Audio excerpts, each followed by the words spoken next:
भाभी और उसकी सहेली ने मिलकर रूम के अंदर देवर के साथ जो कांड किया उसे सुनकर आपके होश उड़ने वाले हैं। ये घटना है मध्य प्रदेश के ग्वालियर की।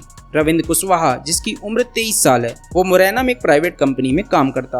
वो अपनी रिश्ते में लगने वाली भाभी ओमवती से बातें भी किया करता। ओमवती कई बार अपने देवर को घर बुलाती कि आ जाओ, कितने दिन हो गए मुलाकात नहीं हुई है अपनी, लेकिन रविंद्र काम का बहाना बनाकर बातें टाल देता। एक रोज ओमवती रविंद्र को कॉल करती है। वो बताती है कि मेरी सहेली रुक्मणी ग्वालियर आ रही है, तुम भी आ जाओ तो मैं तुम्हारी उससे दोस्ती करवा दूंगी। रविंद्र ने रुक्मणी को पहले से देख रखा था।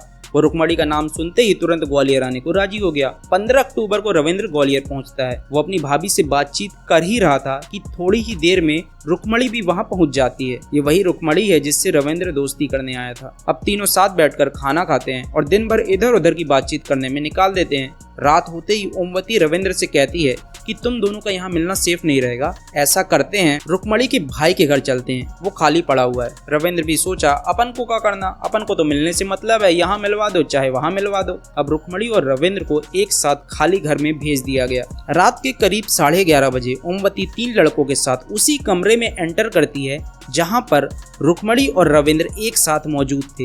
जैसे ही चारों कमरे में एंटर करते हैं, रुक्मणी तेज तेज चिल्लाने लगती है कि ये मेरे साथ जबरदस्ती कर रहा था। रविंद्र भी उस समय गलत अवस्था में था। उनमें से एक लड़का पूरा वीडियो रिकॉर्ड कर रहा था जिसमें ऐसा दिखा कि दोनों गलत अवस्था में हैं और लड़की वीडियो में बोल रही है कि ये मेरे साथ जबरदस्ती कर रहा था। अब रविंद्र की प्यारी सी भाभी ओमवती बोलती है कि देवर जी, आपके ऊपर तो अब रेप केस लगेगा। रविंद्र को तीनों लड़के जो भाभी के साथ आए थे वो खूब पीटते हैं और उसके पास रखे 8,000 रुपए और मोबाइल छिना लेते हैं। भाभी रविंद्र से बोलती है कि 10 लाख रुपए का इंतजाम करो, नहीं तो रेप केस में लंबे से जाओगे। रविंद्र किसी तरह पैसे का इंतजाम करने के बहाने से वहां से निकलता है और तुरंत पास के पुलिस स्टेशन पहुंचकर अपनी सारी आपबीती बताता है। पुलिस ने आरोपियों को गिरफ्तार कर लिया है और ये पता लगा रही है कि इन लोगों ने कितनों को चूना लगा रखा है। इसलिए बोलते हैं, बुलाती है मगर जाने का नहीं।